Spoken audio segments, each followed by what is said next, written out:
Agbalao Road towards Lagawan Road.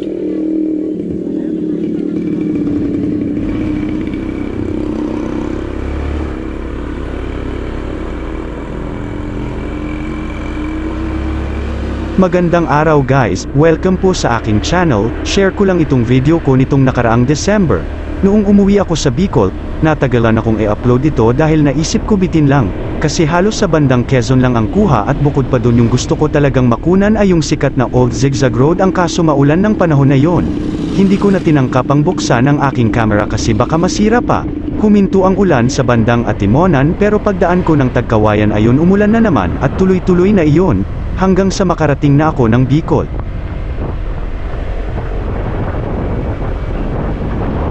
Nakakapanghinayang talaga, pero hindi bale sana next time hindi na maulan para makapag-video na ng maayos.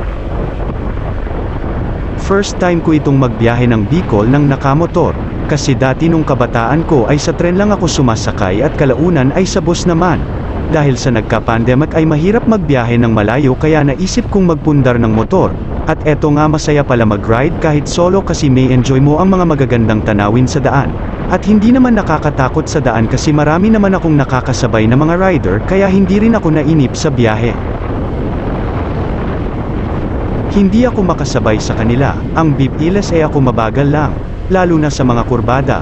Pero ayos lang, hindi naman importante sa akin ang magmabilis kasi makakarating naman ako sa aking paroroonan. Kaya guys, kahit gaano man kaigsi itong video ko, enjoy nyo na lang.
Maraming salamat po sa panunood, at kung nagustuhan nyo ang video pakipindot na lang ang like button, at para maging updated kayo sa mga bago kong upload na video pakipindot na rin ang notification bell.